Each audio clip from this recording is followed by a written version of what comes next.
Welcome to the session number 5 on Vedic Sandhya, meaning and practice.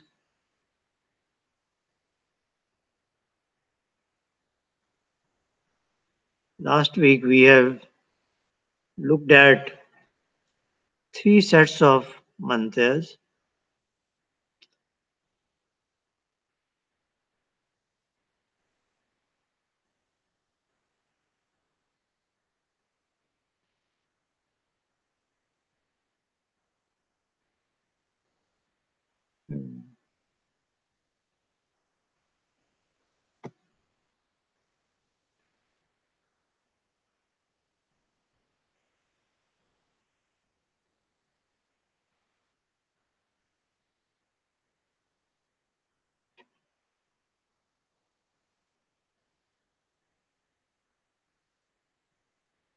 Let me see what's happening. Okay, okay, now I got it.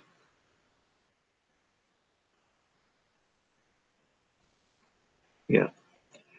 Last week we were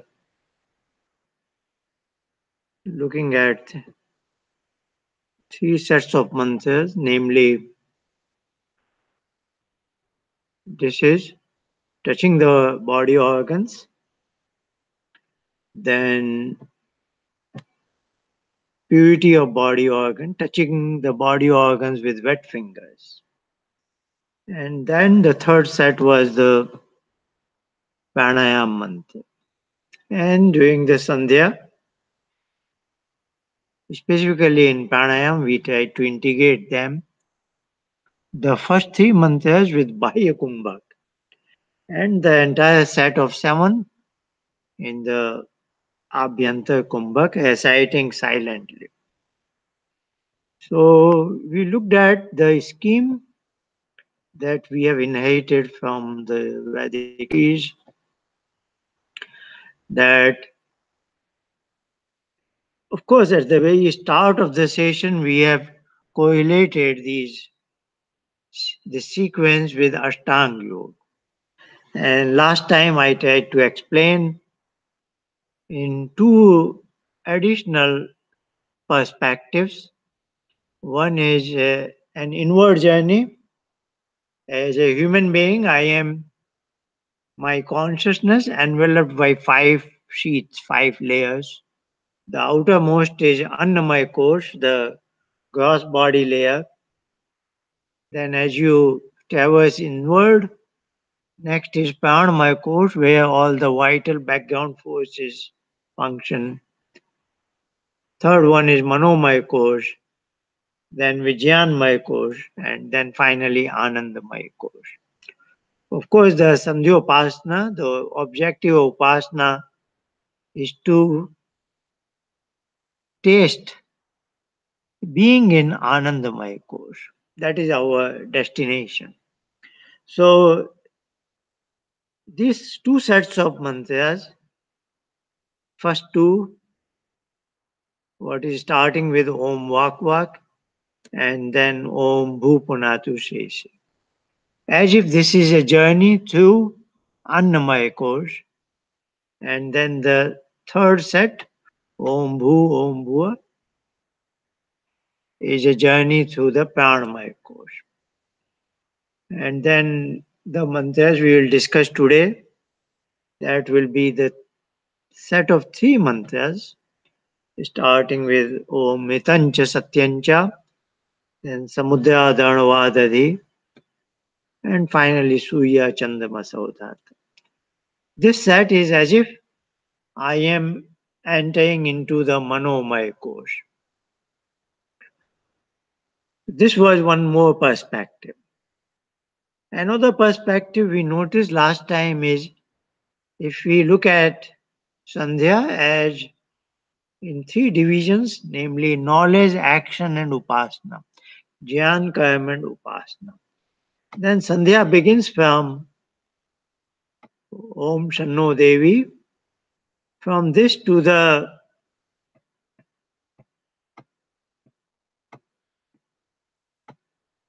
end of this Suya Chandamasaudhata. That is the third one of the set we will be discussing today. This can be viewed as the knowledge part, Jnana Kand, so to say. And then there are six mantras from Atharvaved, what is called Manasa Paikrama. Om Pachi, Om Patichi, Om Dakshina, Om Patichi, Om Udichi, Om Dhruvadik, Om Udvadik. Six directions: east, south, west, north, then the below me and above me. These six directions are reflected in six mantras. This can be viewed as karma kanda, so to say, action. They inspire certain kind of action. The knowledge and action here is very specific to upasana. And of course, Sandhya is basically Sandhyopasana, but the upasana is prefaced by two sets of mantras reflecting knowledge and action. And then the mantras are related. These are the four mantras: Udvayam, Udutyam, Chityam Devanam, Tachakshu Hitam. They are in the Upasana Kand. And as I said, then the climax is when I am really in Upasana. This is Gayatri Mantra. And then we take leave from him. Then bow to him. This is Namaskar Mantra. So that is how the Sandhya is composed. I'm trying to explain there are different ways to look at it. That is the overall allegorical flavor of our past Vedic tradition. Coming back to the knowledge part, the first division, which we have covered by now half of it. So I want to point out.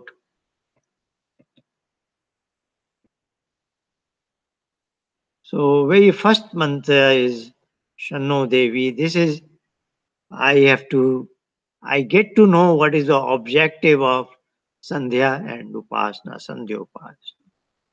And then knowledge is again further divided into two parts.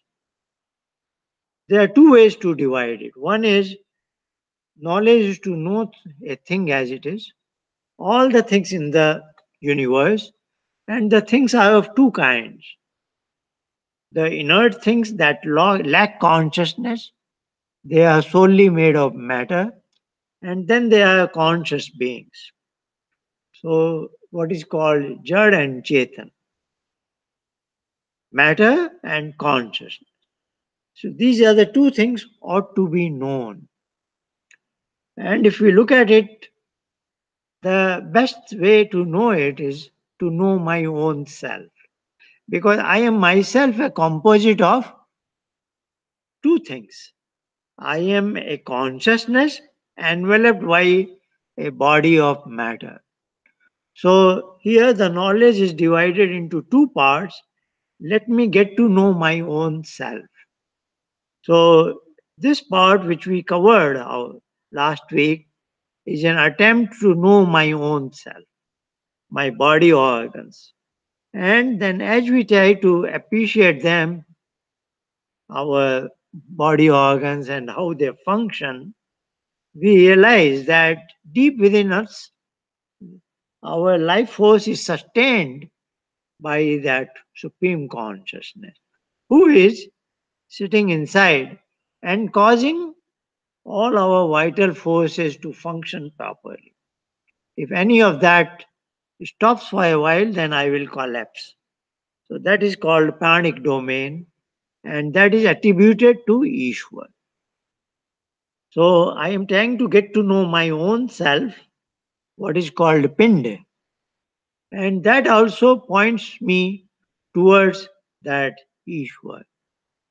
And that what makes me realize that not only he created me and sustains me, he created the entire universe and sustains that too. So this is a journey, so to say, From Pind to Brahmand. Again, in the knowledge direction, I'm trying to know my own self as well as the universe I live in. So, first part we have covered last week, and then now we are in this segment. We are in the second part of the knowledge division. These three mantras goes like this. This is from Rig Veda and is last but one sukta, what is called. The last sukta is called as Sangathan Sukta. Om Sam Samidyuvase, Om Sangachadvam, etc. There are four mantras there. This is just before that. Last but concluding part, last but one. In the concluding part of the Rig Veda. Rig Veda is very voluminous, 10,000 or so mantras. This is towards its very end. This is summarizing how the universe came into being by that supreme consciousness. So here it goes like Om Etancha Satyancha Bidhat Tapaso Adhyajayata Tato Atyajayata Tatah Samudro Arnava Om Samudradhanavadadhi Samvatsaro Ajayata Ahoratrani Vidadhat Vishwasya Mishato Vashi Om Surya Chandramasau Dhata Yatha Purvamakalpaya Divan cha Prithivin chanta Hikshamatho Swaha. These were the in three mantras, about 6 lines. Entire philosophy of creation has been described in a very loftiest manner. Let's try to get to know that. I have tried to make a comment that these are not written exactly. So, something like this should have been Ahoratrani, not Ahoratrani. Here, Surya Chandra Divancha Yathapurvam, not Yathapurvam, Yathapurvam. There are a few inaccuracies, but that's okay. So the way I have recited is more accurate than what appears in this particular website. So I will be pointing my cursor to certain words. I am because more familiar with the Devanagi version. So you will try to, but I will still speak out the words I am looking at. And if you are not familiar with Devanagi, you will try to look at the corresponding on the right side. So there is a pair here. Etan cha satyan cha. Cha is conjunction, that and, A and D and. Ritam and Satyam. This is trying to say the world is Sathya.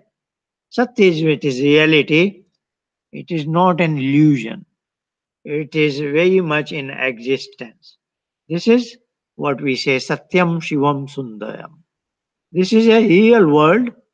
It is not that we are dreaming that we are in this kind of universe. It is not a dream world. It is a real world. In India, somehow in the Middle Ages, some philosophers tried to say Brahm Satyam Jagat Mithya and so on and so forth. As if Brahm is the reality, but the Jagat, the universe is a illusion. But this is not so. A very simple argument could be that if I am deeming this to be an illusory world, like we go to sleep in the night and I have a particular dream, somebody else has a particular dream. is it not? But our dreams are not coinciding with each other. Your dream is dream A, my dream is dream B. And we check up the next morning what was your dream and what was my dream. It doesn't tally with ours. So we say your dream was an illusion and so was mine because it has no basis. It has it was just a false existence. But when we live in the world in the daytime, what I see in this hall, you also see the same thing in the hall. So it is coinciding. It cannot be an illusion that hundreds and thousands and millions of people saying that these are clouds, this is the sun, this is the water, this is this. If all are saying the same thing, seemingly, then it is not a dream, it is not like a mirage, it is a real universe. So that is what is the meaning of Sathya. This is real world. Then it is preceded by a term rhythm. Rhythm means underlying principles. This is not that it just comes into existence, it is being sustained by certain underlying forces. Like there is a gravitational force, there are nuclear forces, there are magnetic forces, there are chemical equations, all sorts of phenomenological laws are there, and our scientists have discovered them. And we are very confident that, like at this location, tomorrow the sunrise will take place at this time. That confidence comes from rhythm because that underlying principle has been constant. What we see in the world that keeps changing. Clouds roam around, the ocean waves come and go away, all sorts of transients events are taking place and things are going through transients, things are going through changes, transformations, but the underlying principles are same. So that is what is Hitancha. Because there is a philosophy, if things are changing, if the system is ill defined, if it is, how can you, like a river is an example where the fluid particles are moving always. So if you see a fluid particle, a small pocket of water, next moment it is somewhere else. It is not at the same location. Then somebody came up with an idea that this is all transient system. This is ill-defined and therefore it is more like an illusion or it is just like not worthy of our consideration. But that is also not true because there can be a system which is dynamic system which keeps on moving like an automobile, an airplane. They are dynamic system for a certain time duration, but it doesn't mean that they are not a system as such. A system, a pendulum can keep on moving non-stop, but in scientific point of view, a dynamic system is also a system. And that way we know it now. Scientists tell us that nothing is stationary. Even a chair which is sitting here is stationary, seems like, but all its molecules, etc., are within its lattice structure. They keep on moving. So nothing is stationary, but it is dynamic. Yet it is a real world, Satyam. And what is constant is those underlying principles, Ritanj. So that is what describes the universe we live in. Ritanja Satyanja. It is visible, real world, and there are constant laws that hold the world as such. Like the earth is running around the sun. Of course, doesn't stop there any moment, but the law that governs the earth's motion is constant. So certain things are constant and certain things are changing with time. Both together is the universe. So the universe has been described as Ritancha Satyancha. Where does it come from? is described by another pair that is called as Idhat and Tapaso. This is Panchami is what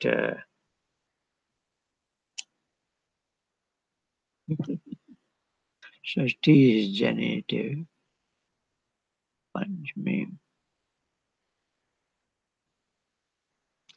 Anyway, this is five, fifth cases, fifth case in 8 cases of Sanskrit grammar. Because out of which, what it means is out of which.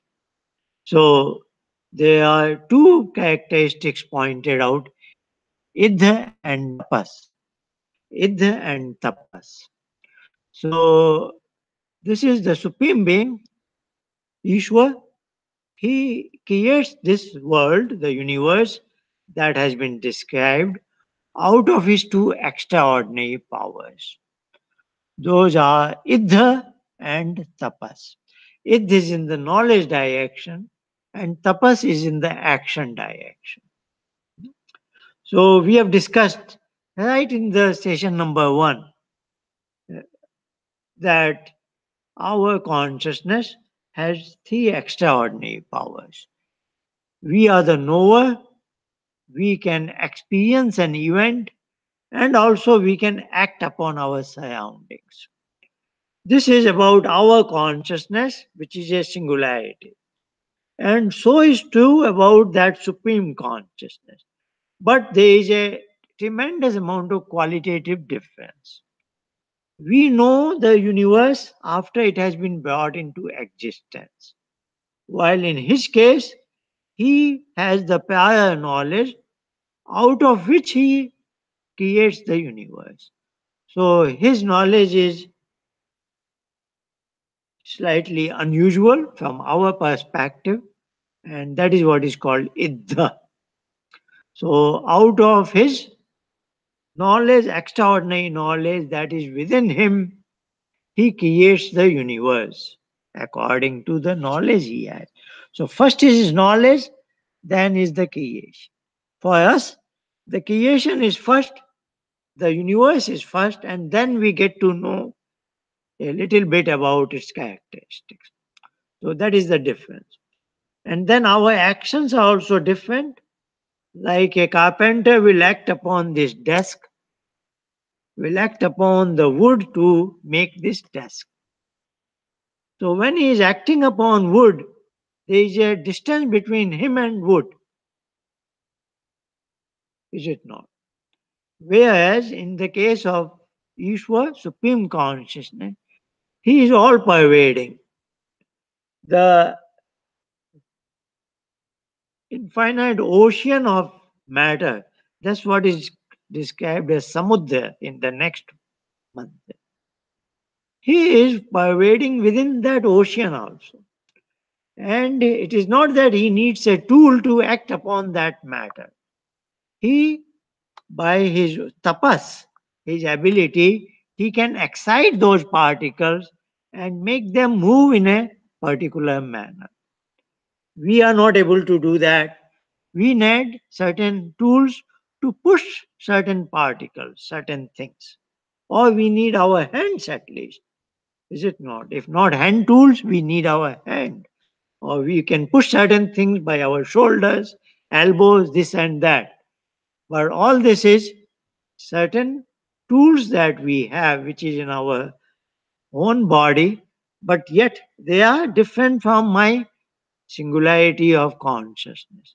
In his case, his consciousness is all pervading everywhere, and it does not require, there is no distance between him and anything in the universe.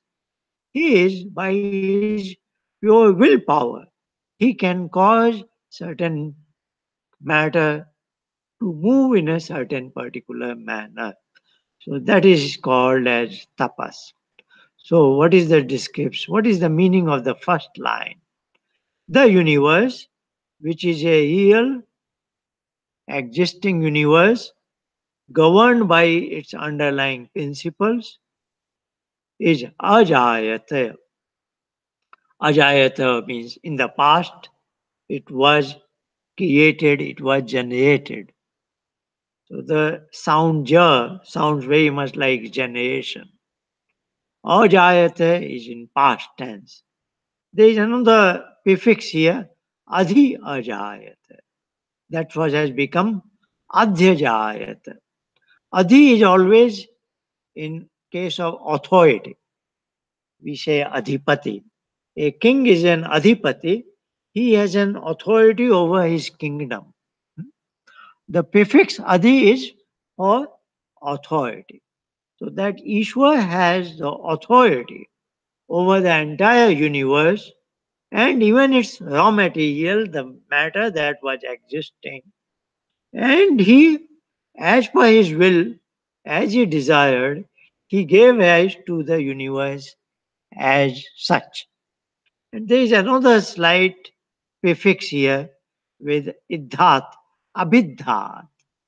Abhi, we say if something is done, something is made in Sanskrit, we say it is a kalpa.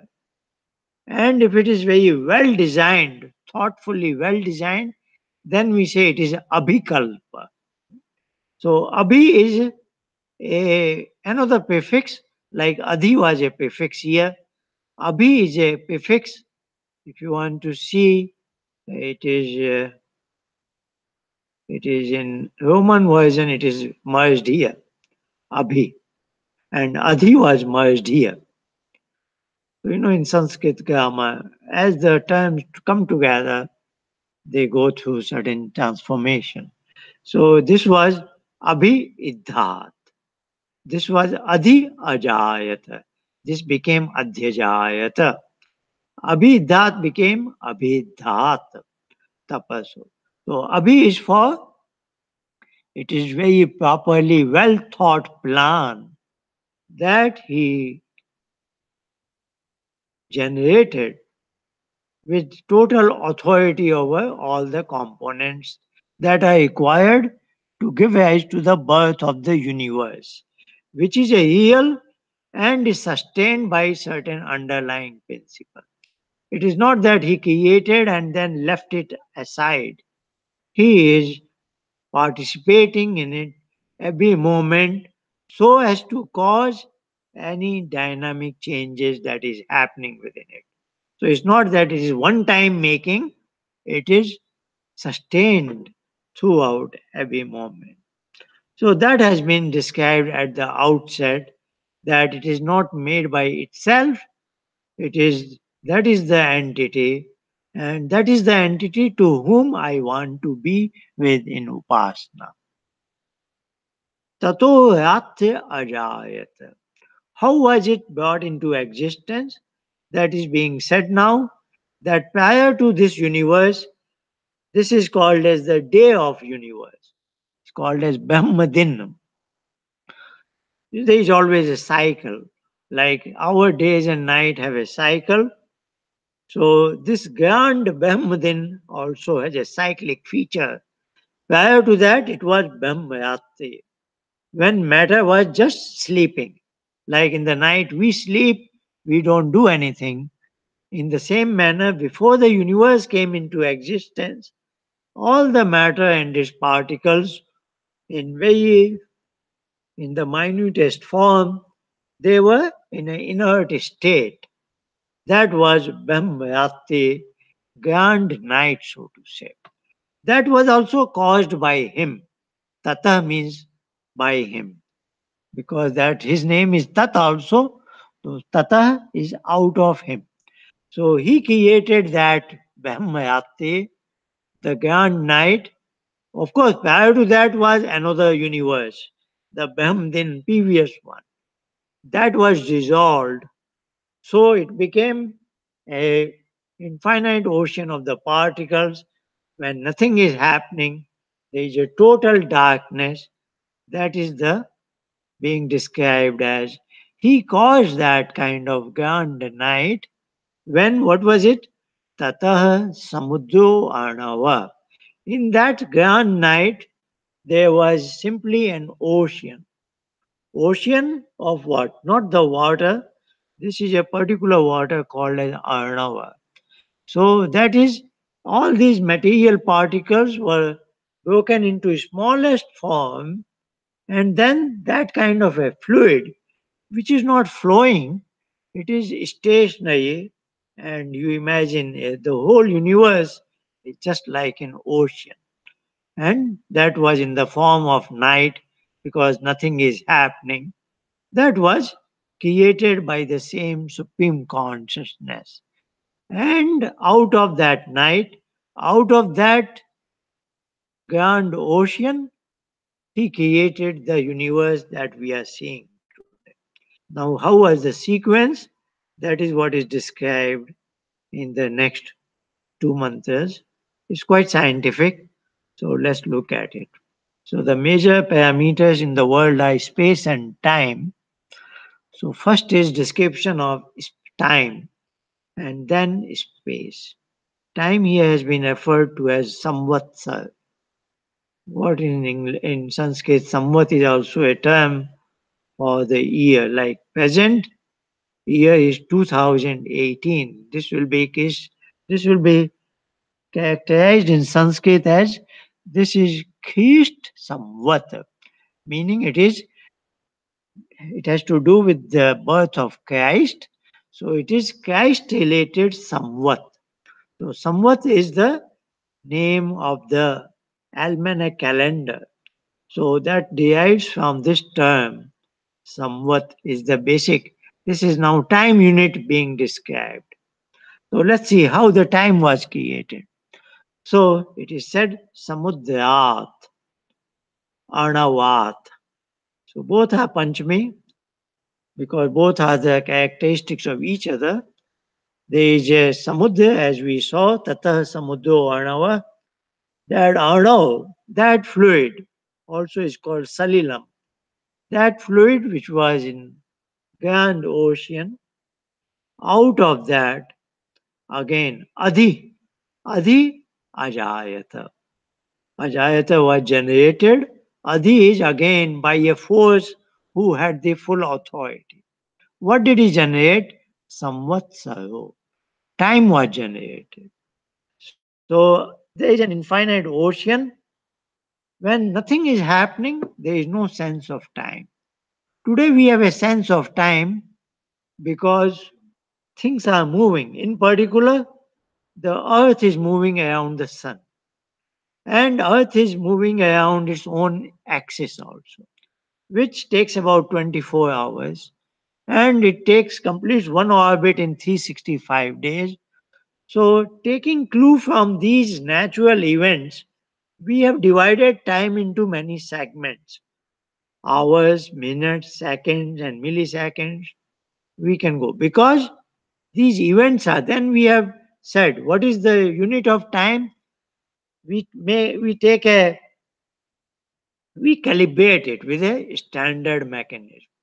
We could have standardized that the earth completes this one revolution around the sun in 365 days, 8 hours, this minute 20 minutes, so on so forth, whatever it is. And then we say that always is fixed. So from here only, this is our, so to say, calibrating distance, calibrating, you know, a, what should I say, standardization. A standardized, like somebody says, what is a meter? Then somebody says, there is something lying in a particular laboratory in Paris that is made of a steel bar, and at a particular temperature, that length is called as 1 meter. And now scientists have said something else: sodium light, which has this kind of wavelength, and so on and so forth. So there is always a standardization. So in the same manner, there is a standardization that our 1 hour is like this, 1 minute is 1/60th of 1 hour, and things like that. All this is very trivial nowadays because time does exist. So it sounds like a very trivial thing we are talking about. But imagine the moment the universe is in a grand night, and now the supreme consciousness desires to create the universe.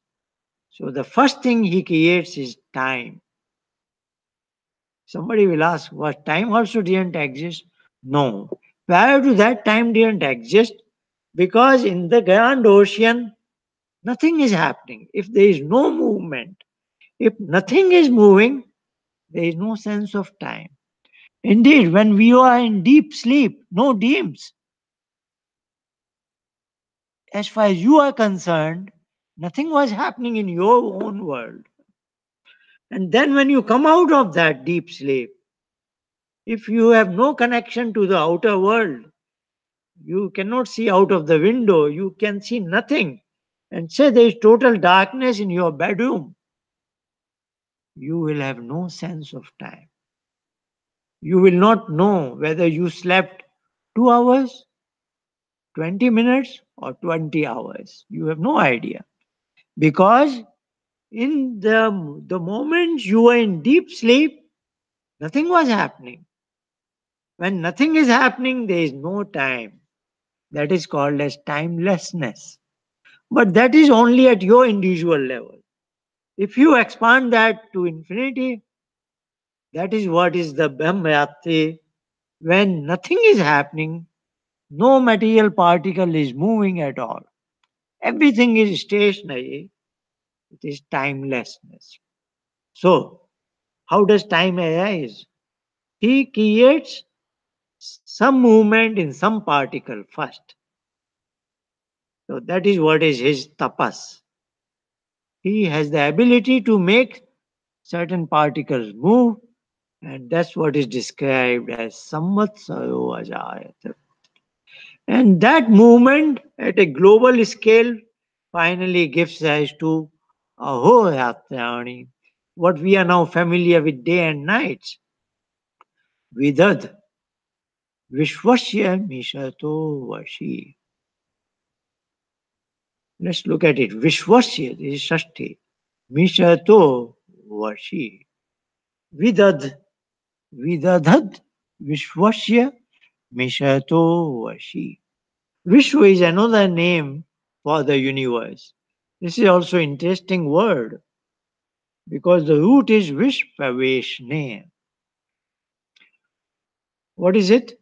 That we create things which are far away from us, which has a distance from me.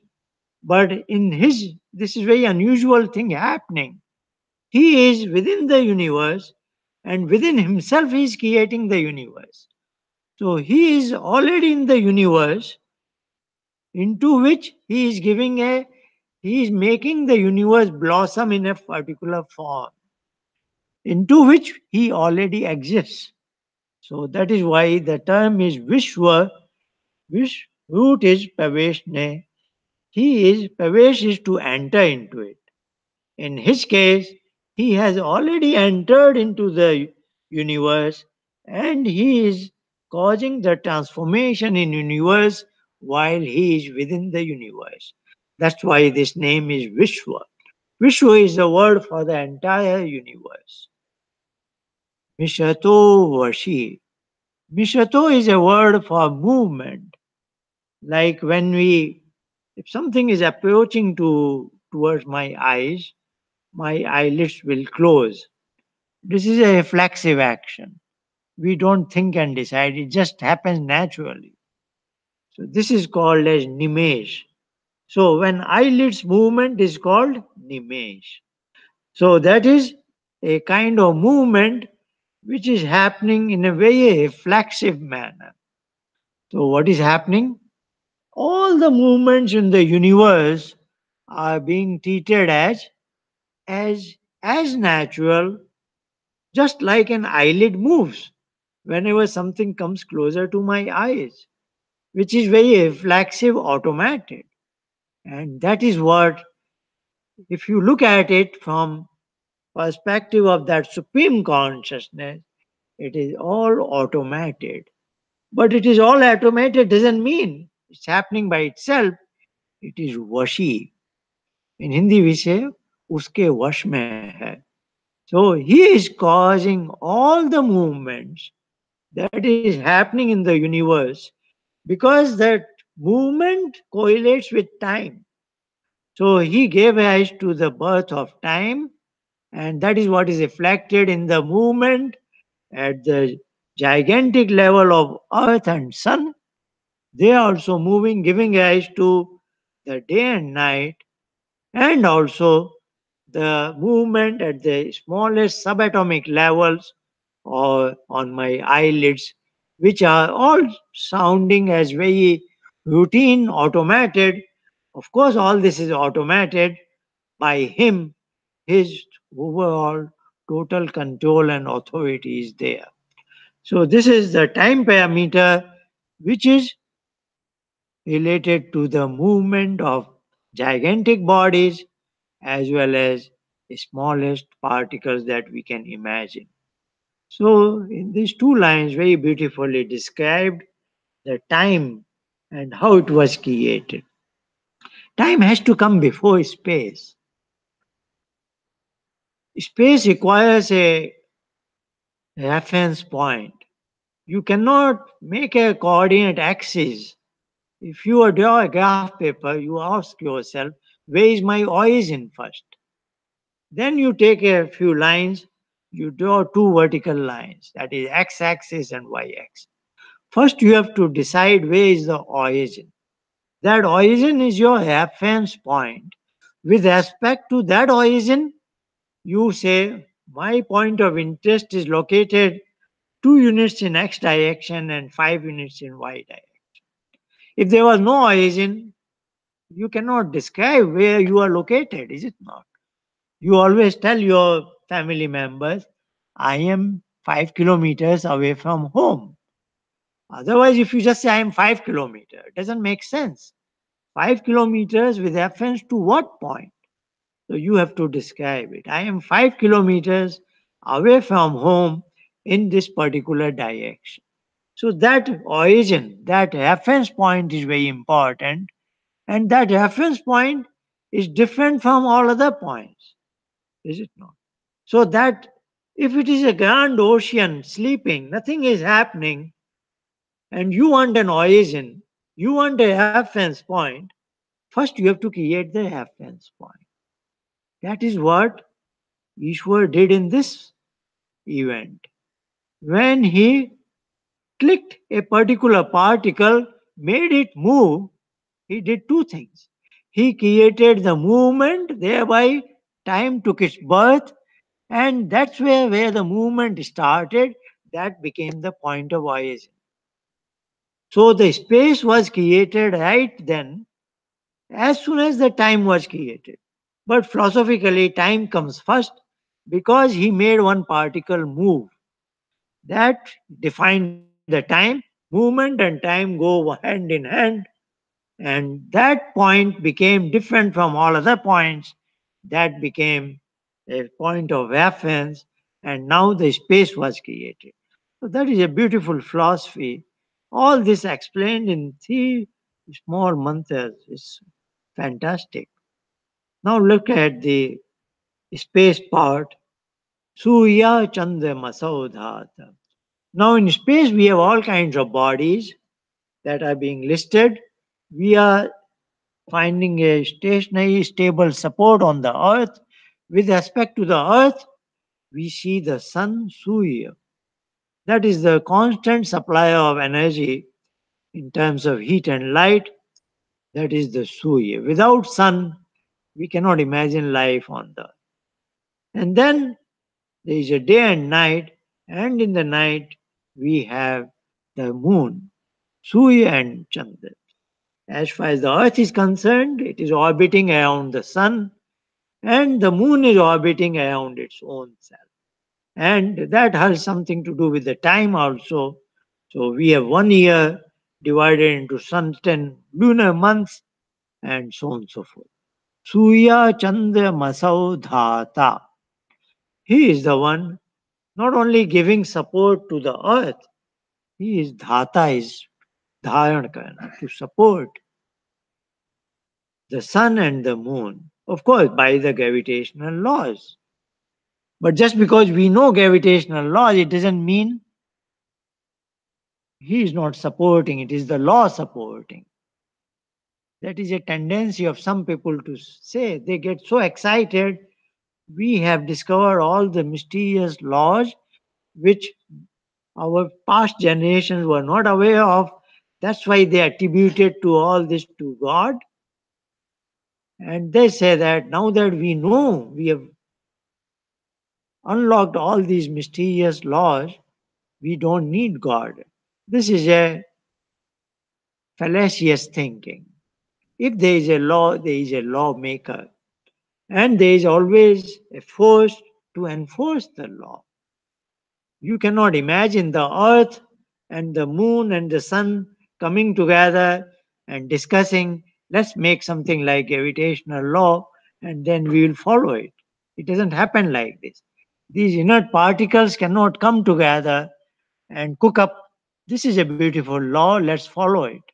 It never happens like this. And we know it at our level. The chairs are lying there, they will not move in a different orientation, different format, unless we act upon it. So a conscious being has to think in what way I want to put the chairs in the hall. Similarly, that supreme consciousness decides that this should be the law that should govern these bodies, and even that is not enough. He has the power to enforce that indeed they must also obey these laws, because the earth doesn't know what is the law and what should I enforce. So that consciousness is of course deciding, governing the law, defining the governing laws, and ensuring that everything governs that law. So Suya Chandra Masau Dhata.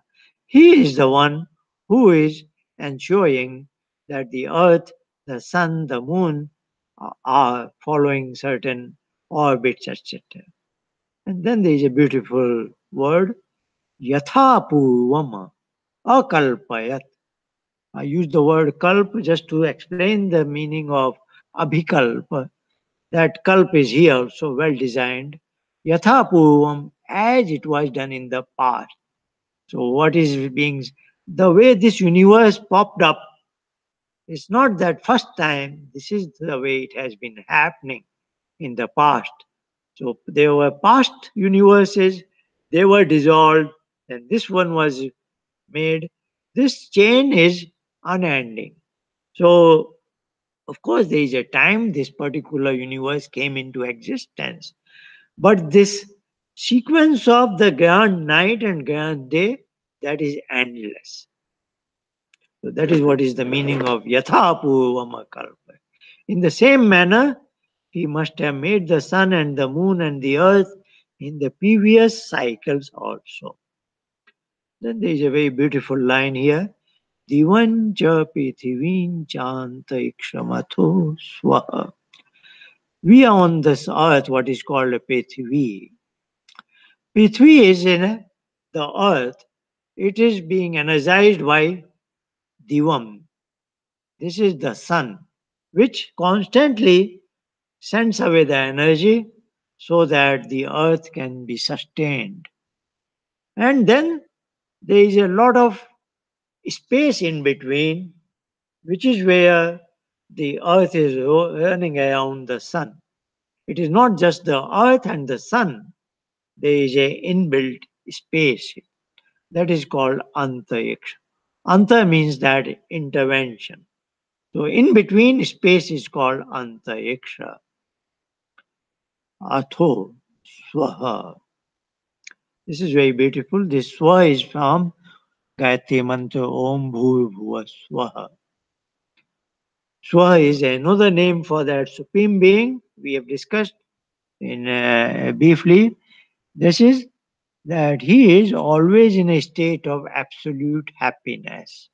That's why his name is Swaha. So what is being told to us is for all other species, the story ends with the sun, the earth, and the space in between. But it is for us, the human beings, that yes, we benefit from all these components, but this is our starting point. At means from there on. Here is my survival. I am surviving on the earth, which gives me stable support and shelter, and also produces all kinds of food gains, and then water and air, everything is there. All that is survival. But from then on, I want to move forward to get to that Swaha. I want to be with him. And it can also be interpreted beautifully. Yes, if you are an ignorant, the universe is nothing but the earth, the sun, and the space in between. If you are an ignorant, you can ignore him. But if you want to be with him, then you don't have to go anywhere. Everywhere in these three domains, the sun, the earth, and the space, he is all pervading. I don't have to go to a fourth world to be with him. He is there everywhere that I can visualize. So, this is the meaning.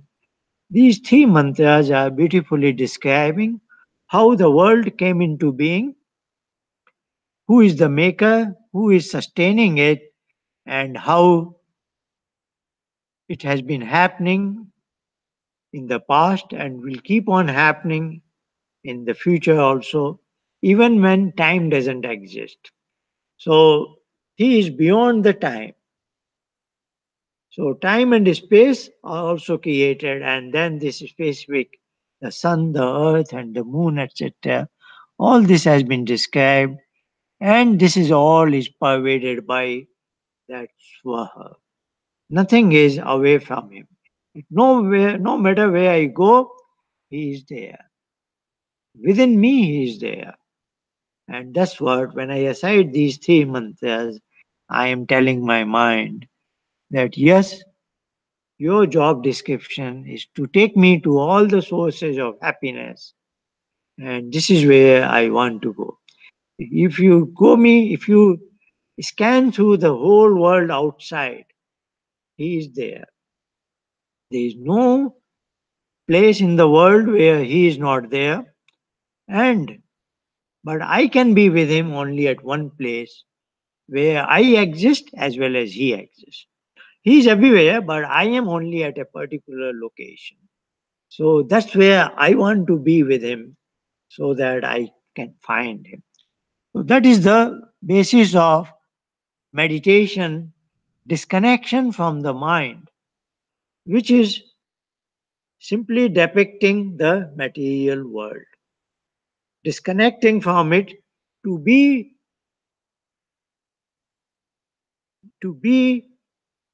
out of this material world, disconnect from body and mind domain so that I am alone, what I am. And when I am there, I am alone. Then I realize I am not alone. I am with Him. So that is what I am trying to motivate my mind when I. So this is in the nature of Pratyaha. So I am connecting these three mantras to Pratyaha. As we discussed in the scheme of Ashtanga Yoga, this is corresponding to Pratyaha. The mind's business, which is extrovert, is to acquire things from the world, the information. And then I am telling my mind, this external universe is made by Him, is sustained by Him, is inhabited by Him. And if I probe deep into anything in the world, I will find Him alone. And to Him alone, I want to meet deep inside me. So that way, I am motivating my mind to shut off all your anti points, specifically those five sensory organs, and disconnect from them, shut them up off thoroughly. So all the five inlet ports are closed, and that will facilitate me. So this is what I am instructing my mind. Pati aha. Aha is to acquire, Pratyaha is to shut off. So as I recite these three mantras in a very mild manner, as a mother would explain to her child, I am explaining to my mind, wherever you go in the universe, it is He and He alone, Swaha. Any scientist, anybody who probes deep into anything in the world coal or gold or water or cloud or anything. There is intriguing events taking place at a subatomic level that speak loudly that it is he who is causing all those movements. And that is the Swa. That's what I want to be with him deep inside my cave. So Pratyaha is in that nature where we recite these mantras and say that the force which is causing the universe is within me, and in Upasana I want to be with him. Let's do the Upasana, Sandhya Upasana, as we have been doing. And last week we integrated the pranayama mantra with four phases breathing cycle. So that will continue, and we start from the beginning. We have already taken the right kind of posture, and here begins the Sandhya.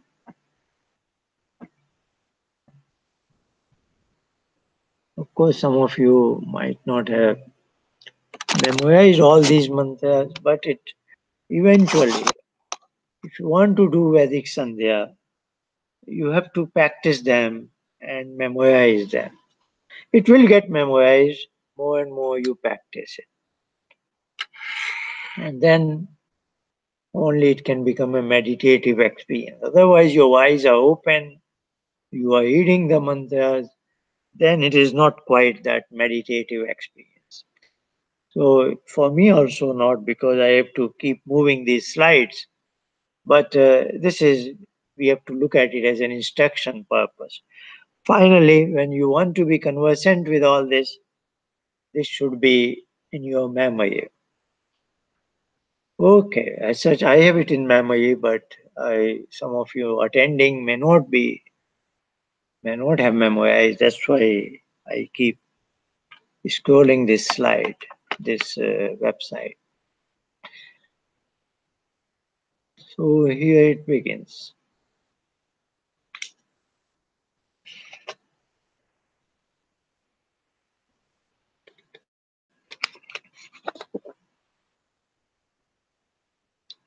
Om.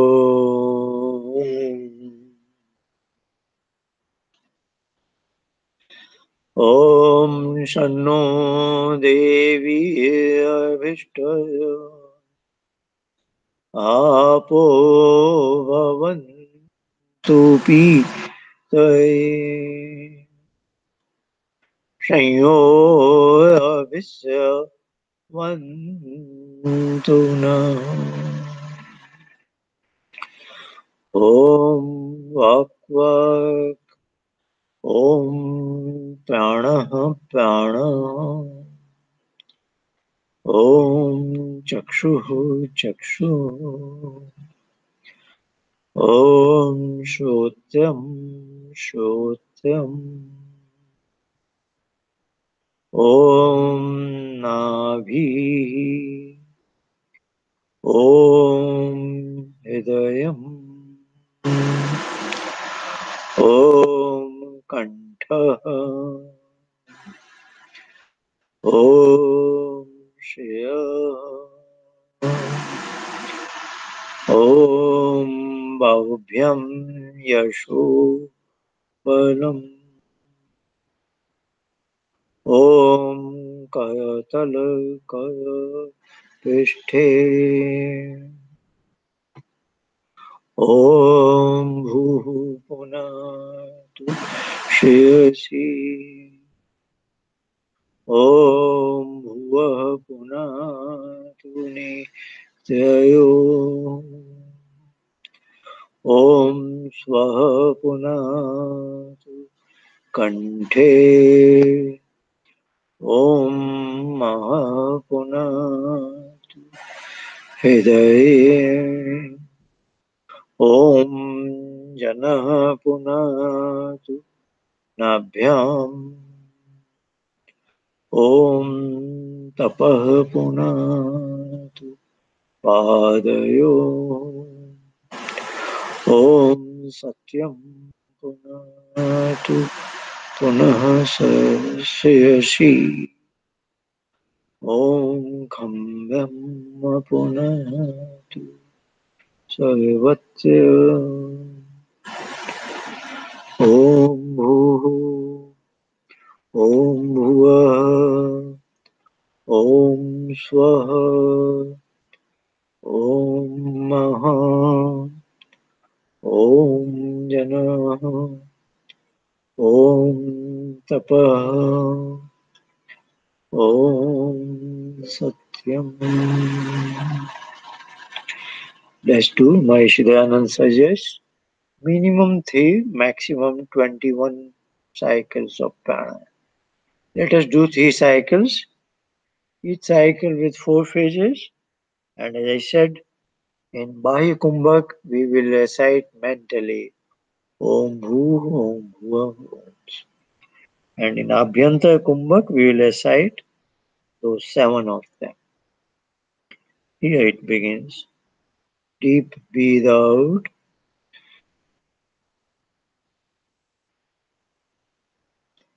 Om Bhu Om Bhuva Om. Breathe in. Om Bhu Om Bhuva Om Swa Om Maha Om Jana Om Tapa. Breathe out.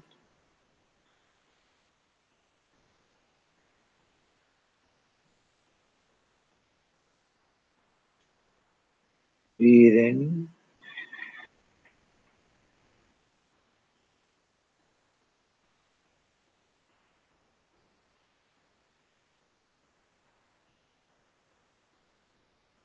Breathe out.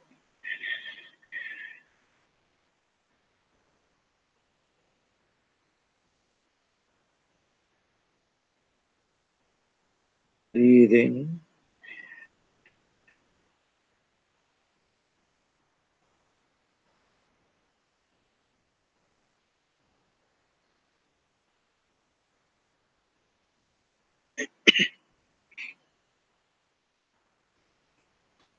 Om. Om Nitancha Satyancha Vidhatapaso Adhyaja Ayata Tato Atyayayatu Tata Samudana Om Samudaranava Dadi Samvatsaro Ajayata Ahoratrani Vidadad Vishwasya Vishatoshi Om Surya Chandramasa Data Yatha Purvama Kalpaya Divan Cha Prithivin Cha Antarikshamato Swaham Om Shanno Devi Vishnu Apo Avantu Pitare Ayo Viswan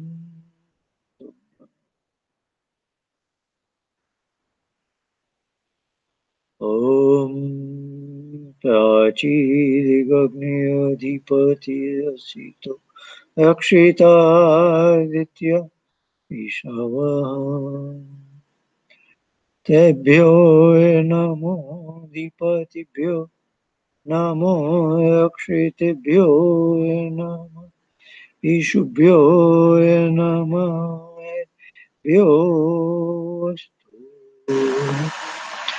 Yosmandveshtiyam Dushmastam Voyam Me Tatmaham Om Dakshina Digindro Dipatisti Ashtiya Ji Akshita Pitaya Ishava तेभ्यो नमोऽधिपतिभ्यो नमो यक्षितिभ्यो नमः ईशुभ्यो नमः भ्योऽस्तु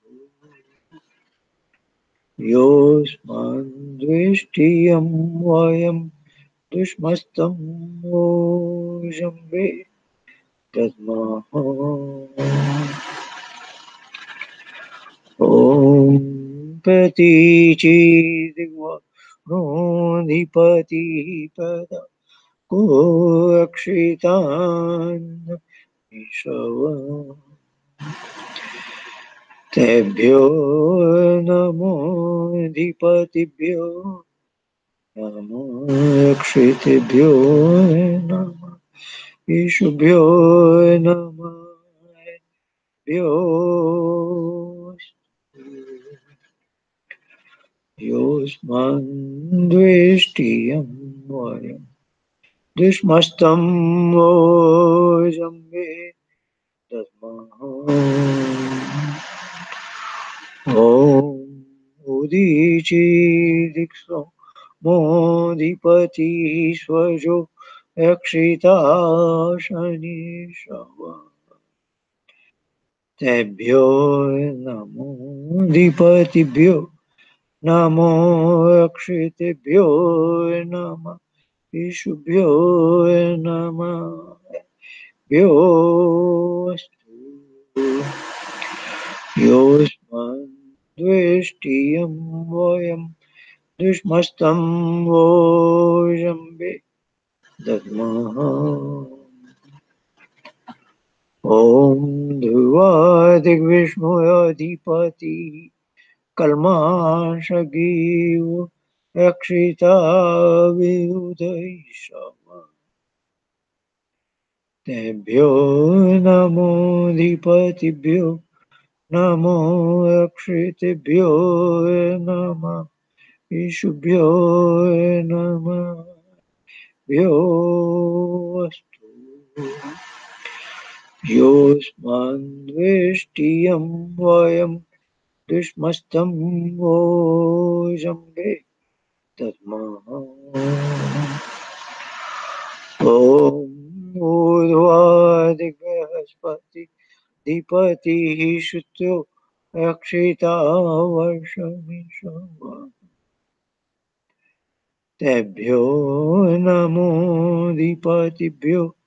नमो रक्षितेभ्यो नमः ईशुभ्यो नमः भ्योऽस्तु योऽस्मान् द्वेष्टियं वयं दुष्मस्तं वोजम्बे दद्मः ॐ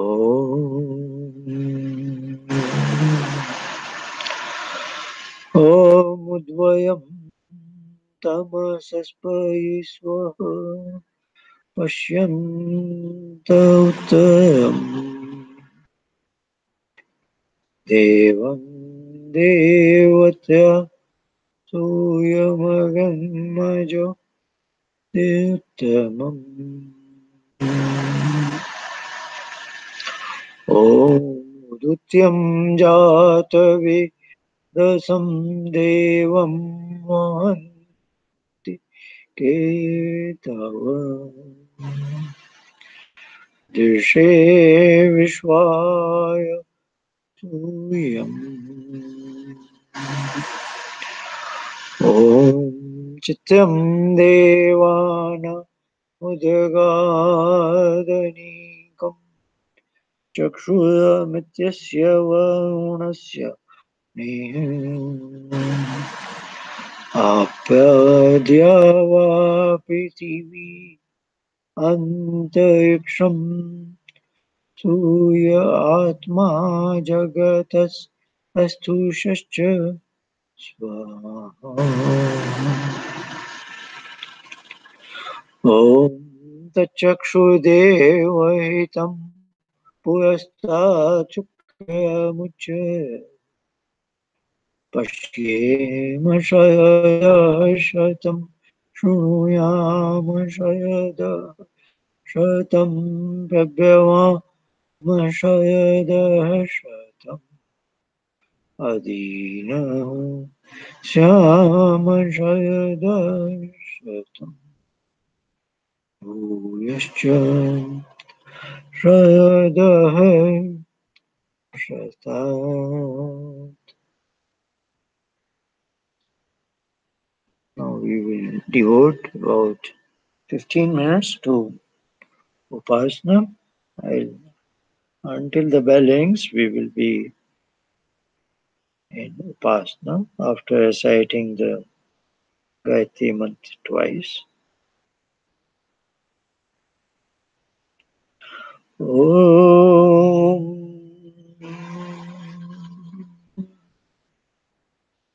Om Bhuvah Tatsaviturvarenyam Bhargo Devasya Dhimahi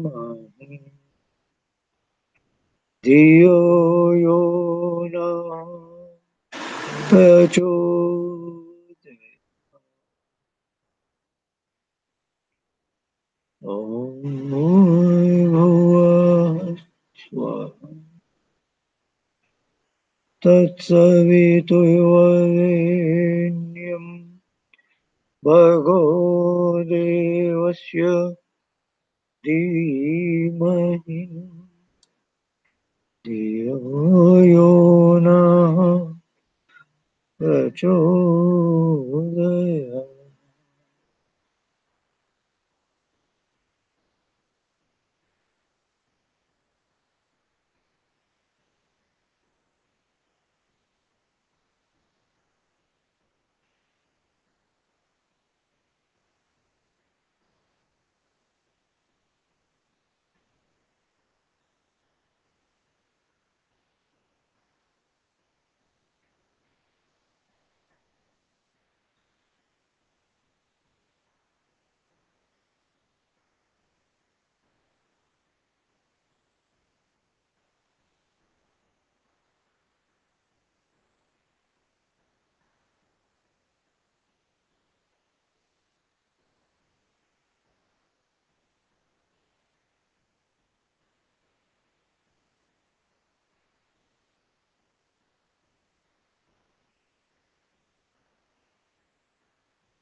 ईश्वरदयानिधे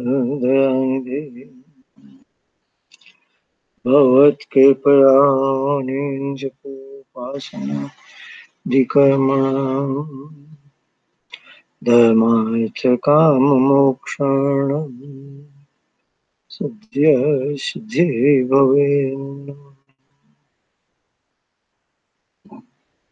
ॐ नमः शम्भवाय च मयोभवाय च नमः शङ्कराय च मयस्कराय च नमः शिवाय च शिवतराय च।